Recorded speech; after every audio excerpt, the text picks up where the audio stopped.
Bonjour, bienvenue sur Mon Financier. La tendance reste hésitante sur les marchés qui évoluent en ordre dispersé sans trop s'éloigner de l'équilibre. Sur le front macroéconomique, la déception est de mise puisque la croissance économique en zone euro a progressé de seulement 0,2% au premier trimestre, un rythme inférieur aux attentes puisque le consensus tablait sur une croissance au moins deux fois plus élevée. Le CAC lui s'inscrit en légère baisse de 0,23%, on revient autour des 4490 points alors que l'INSEE a annoncé une croissance nulle au premier trimestre en France alors qu'une progression était attendue, mais en revanche le déficit public lui a reculé plus que prévu, une bonne nouvelle donc qui permet de relativiser la stagnation de l'économie au premier trimestre. Ailleurs en Europe sur les marchés, même tendance, Francfort est stable, l'Eurostoxx cède 0,17%, Londres est également à l'équilibre. Du côté des valeurs maintenant, en tête du CAC, c'est Kering qui bondit de 1,33% à 160 euros, alors que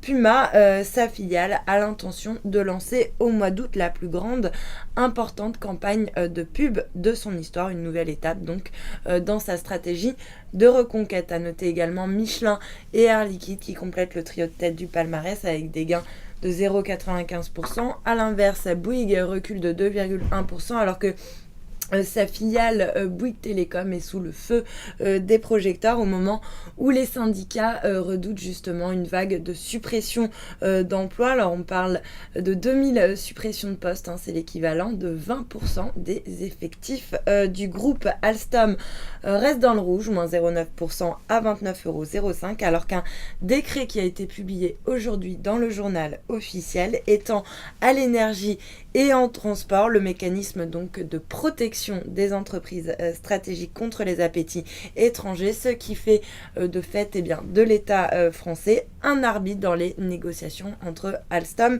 et ses prétendants. Sur le SBF 120, Solocal s'envole de 7,7% à 87 centimes d'euros après l'annonce donc des conditions de son augmentation de capital qui fait ressortir une dilution un petit peu moins forte que prévu. Odo d'ailleurs on a profité pour relever son objectif de cours, il passe à 2,30 € donc sur le dossier tout en restant à l'achat. Et puis à l'inverse, Corian Medica qui confirme ses objectifs annuels après avoir finalisé sa fusion signe l'une des plus fortes baisses, moins 2,23% à 28 €. Sur le marché d'échange, l'euro lui reste sur ses plus bas de un mois face au dollar, moins 0,43% à 1,3656. Il recule également de 0,3% par rapport au yen à 139,19 yens. Et puis à noter que le billet vert reprend lui 0,1% face à la devise japonaise autour des 100,90 yens. Et puis pour terminer, l'once d'or qui reste en légère baisse à la mi-séance à 1303 $. L'once, voilà pour la mi-séance. Restez avec nous, très bonne journée.